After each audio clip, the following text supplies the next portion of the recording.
வீட்ல வெறும் தோசை மாவு தான் இருக்கா? கவலையே படாதீங்க. சூப்பரான ஒரு ரெசிபி தோசா நூடுல்ஸ் 5 நிமிஷத்துல செய்ய போறோம். செம்ம ஈஸி, செம்ம டேஸ்டியா இருக்கும். தோசை எடுத்துக்கோங்க. இந்த தோசையை நல்லா ரோல் பண்ணி இந்த மாதிரி குட்டி குட்டி பீஸா கட் பண்ணிக்க போறோம். இப்ப பாத்தீங்கன்னா நம்மளுக்கு நூடுல்ஸ் மாதிரி வரும். கத்தியால கட் பண்ணிக்கோங்க. கையால பிக்காம இந்த மாதிரி பண்ணா நல்லா ஷேப்பா சூப்பரா இருக்கும்.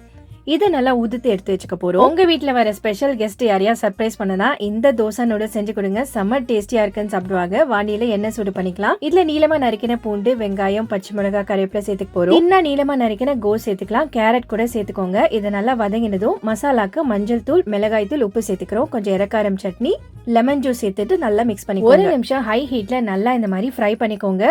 காய்கறி லேசா கிறிஸ்பியா இருக்கணும். இந்த ஸ்டேஜ்ல நம்ம கட் பண்ணி வச்சிருக்கிற தோசை சேர்த்துடலாம். இதோட கொத்தமல்லி சேர்த்து ஹை ஹீட்ல 2 நிமிஷம் மிக்ஸ் பண்ணி ஹீட் ஆஃப் பண்ணிடுங்க. அவ்வளவுதான், சூப்பரான ஒரு ரெசிபி ரெடி ஆயிடுச்சு. தோசையை வச்சு இவ்ளோ டேஸ்டியா செய்ய முடியுமான்னு நீங்களே யோசிப்பீங்க. ட்ரை பண்ணி பாருங்க. யாரெல்லாம் இந்த ரெசிபியை ட்ரை பண்ண போறீங்கன்னு எனக்கு கமெண்ட்ஸ்ல சொல்லுங்க. ஓகேவா?